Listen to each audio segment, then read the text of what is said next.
Corona virus کا جو ماحول چل رہا ہے اس دور میں حج بیت اللہ کا معاملہ جو مشکل ہوا ہے، اس کی وجہ سے سعودی گورنمنٹ کی طرف سے بھی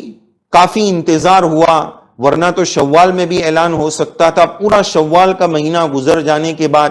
تو اس سے اندازہ ہوتا ہے کہ کتنا سوچ سمجھ کر اور کتنا مشورے اور کتنے چیزوں کے غور و فکر کے بعد یہ فیصلہ لیا گیا، اور سعودی گورنمنٹ کی طرف سے یہ اعلان جاری ہوا کہ اس سال غیر سعودی کے لیے حج کینسل ہوا ہے، اور صرف سعودی حضرات جو مقامی حضرات ہیں وہ بھی لیمیٹڈ تعداد میں اور محدود تعداد میں اس سال حج ہو سکے گا۔ یہ وہاں سے اعلان ہوا۔ اب اس اعلان کے پس منظر میں ظاہر ہے کہ دل کا بوجھل ہونا یقینی ہے۔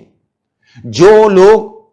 اپنی جمع پونجی کر رہے ہیں، سالوں سے تھوڑا تھوڑا جمع کر کے انہوں نے حج کمیٹی کے لیے جمع کیا ہوگا، ان کے دل پر کتنا بوجھ ہوگا، ان کا دل کتنا مغموم ہوگا، وہ اس نہ جانے پر کتنے جذبات اور کیفیات میں ہوں گے۔ ایک مومن اس کو سمجھ سکتا ہے کہ کیا کیا تمنائیں کی ہوں گی، کیا کیا ارادے کیے ہوں گے، کیا کیا جذبات ان کے دل میں ہوں گے، اور کب سے وہ تیاری پر لگے ہوئے ہوں گے۔ لیکن جب یہ حالات آئے، اللہ کے فیصلے کے سامنے مومن بندے کو جھکنا، یہی اس کا ایمان ہے۔ اس طرح کے حالات میں سب سے پہلے ہمیں یہ سوچنا چاہیے کہ کہیں یہ ہماری بے حرمتی کا نتیجہ تو نہیں ہے، ہماری بے عزتی کا نتیجہ تو نہیں ہے۔ یہ بار بار جو حج اور عمرے پر ہم جا رہے تھے، اور حرمین شریفین کے تقدس کو جو ہم نے پامال کیا تھا، حرمین شریفین کو جو سیلفی اسٹوڈیو بنا دیا گیا تھا، ہر جگہ ویڈیوگرافی ہو رہی ہے، ہر جگہ اپنی عبادت کی نمائش ہو رہی ہے، کہیں ایسا تو نہیں کہ ہماری اس بے حرمتی، بے عظمتی کی وجہ سے اللہ تعالیٰ نے حجاج پر، معتمرین پر یہ دروازے بند کر دیے کہ اتنا اونچا مقام جہاں اللہ عز و جل کا تصور دھیان آنا چاہیے، وہاں تمہیں دوست اور احباب دھیان آتے ہیں کہ میں ان کو فوٹو بھیجوں گا، واٹس ایپ پر فوٹو بھیجوں گا کہ وہ مجھے دیکھیں گے کہ میں نے احرام پہنا ہے اور یہ کیا ہے۔ یہ تو وہ مقام تھا جہاں انسان کانپ جانا چاہیے، لرز جانا چاہیے کہ میرا ناپاک وجود اتنے پاک گھر کے سامنے کھڑا ہے، اور وہاں ہم کھڑے کھڑے فوٹو نکال رہے ہیں اور یہ سب حرکتیں کر رہے ہیں۔ تو کہیں ایسا تو نہیں ہے؟ تمام جانے والے حجاج اور معتمرین کو اس بات کو سوچنے کی ضرورت ہے کہ کہیں یہ ہماری بے حرمتی کا اور بے عزتی کا اور حرمین شریفین کے تقدس کو پامال کرنے کا نتیجہ تو نہیں ہے۔ جانے والے جانتے ہیں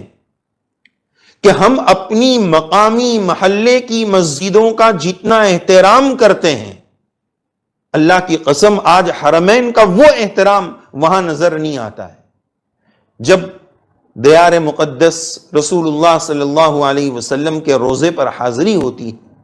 ایک زائر بڑی بے دردی کے ساتھ روزے پر حاضر ہوتا ہے، اس کے ایک ہاتھ میں چپل دبا ہوا ہے اور ایک ہاتھ سے وہ سیلفی بنا رہا ہے، پہلی مرتبہ روزے کی حاضری دے رہا ہے۔ اس بے حرمتی کے ساتھ جب وہ روزے پر حاضر ہوگا، اس کو سرکار کی کیا توجہ ملے گی؟ یہ ہماری اس ناقدری کا، اس بے حرمتی کا نتیجہ تو نہیں ہے۔ یہ بہت زیادہ غور و فکر اور ڈرنے والی بات ہے۔ اور اس طرح کے حالات اور واقعات پہلے بھی پیش آئے ہیں۔ چنانچہ سب سے پہلی مرتبہ یہ اس وقت 1441 1441 ہجری چل رہا ہے، ہسٹری میں اور تاریخ میں سب سے پہلی مرتبہ 251 ہجری میں سب سے پہلی مرتبہ